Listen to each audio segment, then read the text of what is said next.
High courts में जजेस की तैनाती का मामला हल हो गया। सदर ने हाई कोर्ट्स में एडिशनल जजेस की तकर्री तौसीक की मंजूरी दे दी थी। लाहौर हाई कोर्ट में 10 एडिशनल जजेस की तैनातियां दी समरी ते दस्तखत।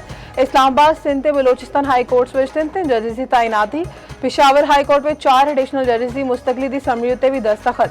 सुप्रीम कोर्ट के जजेस की तनख्वाह अलाउंसिस ते पेंशन विफाकी आईनी अदालत बराबर करने की समरी भी मंजूर। हाई कोर्ट जजेस की रुखसत पेंशन ते मराहत तो मुतल्लिक 1997 के हुक्म में तरमीम की मंजूरी। सदर ने हारून अख्तर को वज़ीर आज़म का मुशीर बनाए सनत पैदावार मुकर्रर करने की मंजूरी दे दी।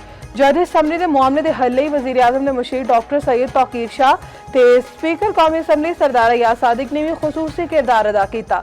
दूजे पासे इस्लामाबाद हाई कोर्ट में जजेस तैनाती की समरी मंजूर न करने के खिलाफ केस। एडिशनल अटॉर्नी जनरल ने दसिया कि सदर ने सारे जजेस की तैनाती की तौसीक कर दी है।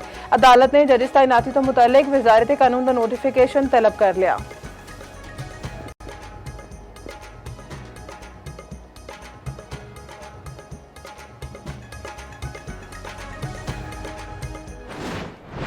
आजाद कश्मीर इलेक्शन का तीजा मरहला LA 14 बाग विच वड्डा अपसेट 3 पार ते वज़ीर आज़म ते मुस्लिम कॉन्फ्रेंस के सरबरा सरदार अतीक अपनी आबाई नशिस्त हार गए। जम्मू कश्मीर दस्तो बाजू पार्टी के साजिद इकबाल कामयाब।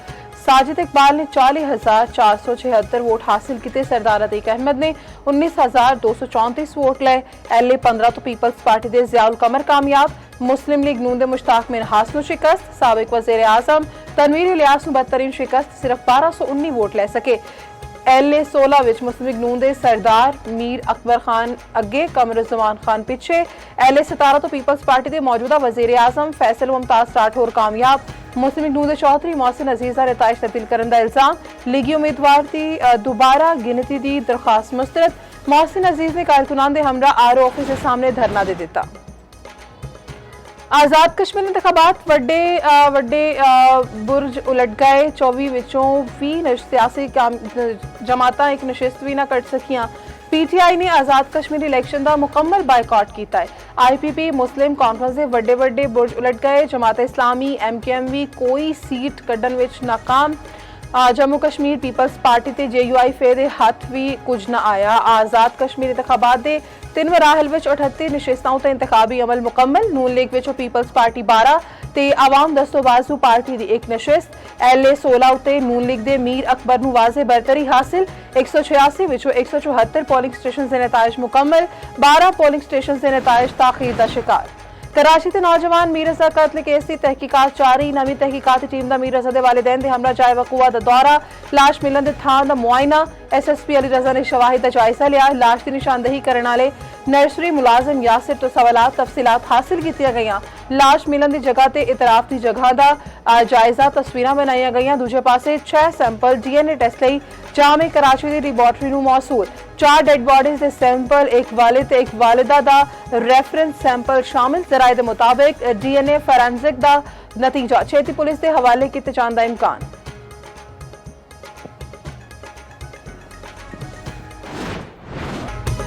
अमरीका ने होर्मुज़ नूं बारूदी सुरंगां तो साफ कर दिता। अमरीकी सदर ट्रंप का दावा आख्या अपने होर्मुज़ ते 100% अमरीका का कंट्रोल है। अमरीकी सदर ट्रंप का ईरान नाल मुज़ाकरात के बाद लाया अमल दस्सण तो गुरेज। आख्या अमरीका ईरान के खिलाफ कार्रवाई तेज कर सकता है। ईरानी मसला खड़ा कर सकते हैं लेकिन वो दिवालिया हो चुके। ईरान के कोल पैसा नहीं, वो कंगाल हो चुका है। अमरीकी सदर की मुआवजे की अदायगी मुज़ाकरात का अहम मामला बनाने की हिदायत।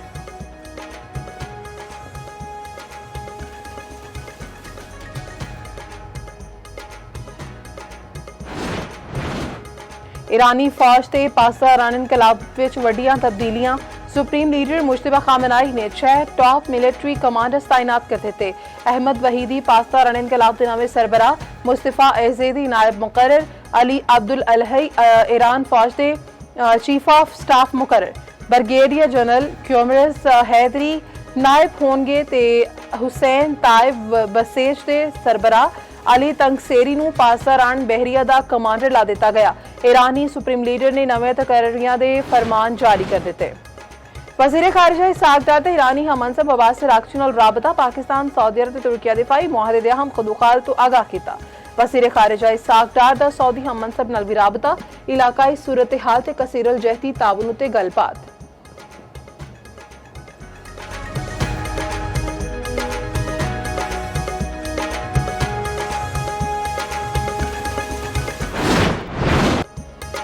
ਮੱਕਾ ਮੁਆਹਦੇ ਦਾ ਮਕਸਦ ਕਤਈ ਜਾਰਹੀਅਤ ਨਹੀਂ, ਇਹ ਮੁਆਹਦਾ ਤਿੰਨ ਮੁਲਕਾਂ ਦੇ ਵਿਚਕਾਰ ਖਿੱਤੇ ਵਿੱਚ ਅਮਨ ਸਲਾਮਤੀ ਤੇ ਖੁਸ਼ਹਾਲੀ ਲਈ ਹੈ। ਵਜ਼ੀਰ ਆਜ਼ਮ ਸ਼ਹਿਬਾਜ਼ ਸ਼ਰੀਫ ਨੇ ਵਾਜ਼ਿਹ ਕਰ ਦਿੱਤਾ। ਵਿਫਾਕੀ ਕਬੀਨਾ ਇਜਲਾਸ ਵਿੱਚ ਗੱਲਬਾਤ ਕਰਦੇ ਹੋਏ ਆਖਿਆ, ਹਰਮੈਨ ਸ਼ਰੀਫੈਨ ਦੇ ਤਹਫੁਜ਼ ਦੀ ਜ਼ਿੰਮੇਵਾਰੀ ਪਾਕਿਸਤਾਨ ਦੇ ਆਵਾਮ ਤੇ ਅਫਵਾਜ ਲਈ ਅਹਿਮ ਫਰੀਜ਼ਾ ਹੈ। ਇਹ ਵੀ ਆਖਿਆ, ਆਜ਼ਾਦ ਕਸ਼ਮੀਰ ਦੇ ਆਵਾਮ ਨੇ ਨੂਨ ਲੀਗ ਨੂੰ ਵੋਟ ਦਿੱਤਾ ਹੈ। ਆਜ਼ਾਦ ਕਸ਼ਮੀਰ ਦੇ ਆਵਾਮ ਦਾ ਵੋਟ ਨਵਾਜ਼ ਸ਼ਰੀਫ ਉਤੇ ਇਜ਼ਹਾਰ ਇਤਮਾਦ ਹੈ। ਦੂਜੇ ਪਾਸੇ ਵਜ਼ੀਰ ਆਜ਼ਮ ਸ਼ਹਿਬਾਜ਼ ਸ਼ਰੀਫ ਨਾਲ ਵਿਫਾਕੀ ਵਜ਼ੀਰ ਦਿਫਾਈ ਪੈਦਾਵਾਰ रजा हयात हिराश की मुलाकात। विफाकी वजीर ने तारीखी मक्का मुश्तरका दिफाई मुआहदे ते मुबारकबाद दी। वजारत तो मुतलका अमूर ते जारी तरक्याती मनसूबियां ते पेशरफ्त ते तबादले ख्याल।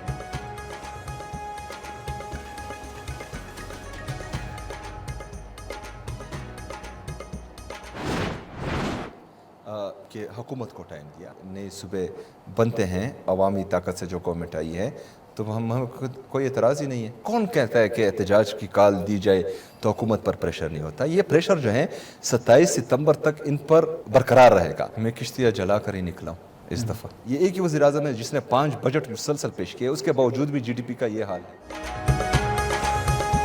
कश्तियां जला के एहतजाज की कॉल दी है। वज़ीर आला खैबर पख्तूनख्वा सुहेल आफरीदी ने हुकूमत नूं वेले देण दा तासुर रद्द कर दिता। बानी दे आवामी ताकत तो बनने वाली हुकूमत विच नवे सूबे बनने उत्ते किसी एतराज़ से ना होण दा दस दिता। एक्सप्रेस न्यूज़ के प्रोग्राम PK पॉलिटिक्स विच गलबात करते हुए आख्या, एहतजाज की कॉल नाल हुकूमत उत्ते 27 सितंबर तक दबाव बरकरार रहेगा। इस बार पंजाब तो बहुत वध एहतजाज होएगा। साडा टारगेट 27 सितंबर ही है। एहतजाज का मकसद बानी PTI की रिहाई है। एक सवाल के जवाब में आख्या, 5 अगस्त तो पहले राबता करके आख्या गया कि एहतजाज की कॉल ना दियो। सिस्टम किन्ने तबाह किया है? एक ही वज़ीर आज़म ने जिन्होंने 5 बजट पेश किए, इस दे बावजूद GDP का यह हाल है। पानी PTI नूं जेल में 8 किताबां फराहम कर दी गई ने। रिपोर्ट इस्लामाबाद हाई कोर्ट में जमा करा दी गई। डिप्टी सुपरिटेंडेंट जेल ने दसिया, बानी ने 8 विचों 4 किताबां यह कह के वापस कर दी कि वह पहले पढ़ चुके हैं। रिपोर्ट के मुताबिक बानी ने नवी रियासत इकबाल ते मशरिक दे अदवार इस्लाम विच फन ते साइंसियां किताबां रख लियां। हजरत मुहम्मद सल्लल्लाहु अलैहि वसल्लम बतौर मिलिट्री लीडर ते कमांडर नामी किताब भी बानी ने रख ली। तहरीक इंसाफ की कयादत में इख्तिलाफात सामने आ गए। सेनेटर मिशाल यूसुफजई दा PTI के सैकटरी जनरल सलमान अकरम राजा उत्ते पैसे लेने का इल्जाम। दोनों रहनुमावां दी मुबैना ऑडियो लीक हो गई। सलमान अकरम राजा ने जवाब दिता कि मेरी जिंदगी खुली किताब है, दसो केड़ी साजिश की है।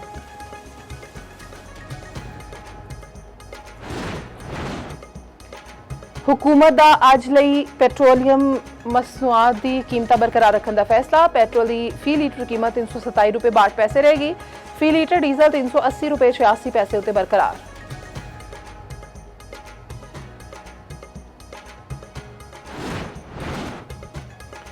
हुकूमत ते गुड्स ट्रांसपोर्टर्स के दरमियान मुज़ाकरात का एक होर दौर अज फिर होएगा।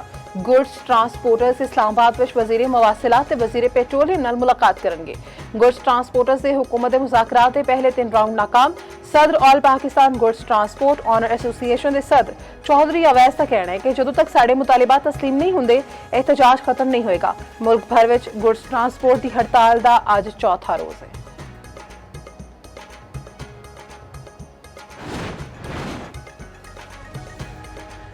अगस्त पाकिस्तान में अकलीयतां दा कौमी दिहाड़। मुल्क भर में अज अकलीयतां दा कौमी दिहाड़ मनाया जा रहा है। मकसद अकलीयती बरादरी के हकूक का तहफुज ते कौमी तरक्की में उन्हां दी खिदमत का एतराफ करना है। वज़ीर आला पंजाब मरीम नवाज ने अपने पैगाम में आख्या, पाकिस्तान में तमाम अकलीयतां महफूज ते आज़ाद ने। अकलीयतां पाकिस्तानी मुआशरे दा हुस्न ते सिर दा ताज ने। मिनोरिटीज़ की इज्जत व नामूस तहफुज ते तरक्की उत्ते कदे समझौता नहीं होएगा। कोटरोदू विच बारातियां दा रिक्शा मुजफ्फरगढ़ केनाल विच डिगन दा वाकया। होर 3 अफराद दियां लाशां कढ लियां गईयां। जांबक अफराद की तादाद 6 हो गई। मरण आलियां विच बच्चे ते खातीन शामिल। 9 लापता बच्चों की तलाश लई रेस्क्यू ऑपरेशन जारी। लापता बच्चों की उम्र 3 तो 14 वरियां के दरमियान ने।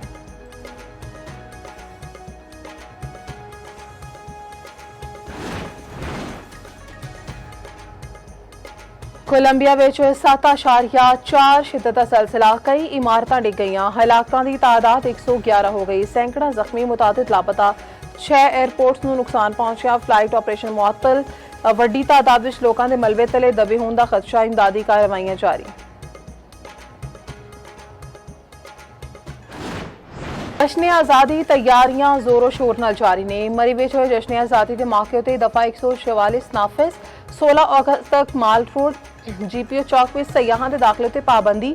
ਫੈਮਲੀਜ਼ ਨੂੰ ਪਾਬੰਦੀ ਤੋਂ ਇਸਤਸਨਾ। ਦੂਜੇ ਪਾਸੇ अर्ज़ वतन पे तजदीद वफा के साथ 79वीं जश्न आज़ादी का शानदार टीजर जारी।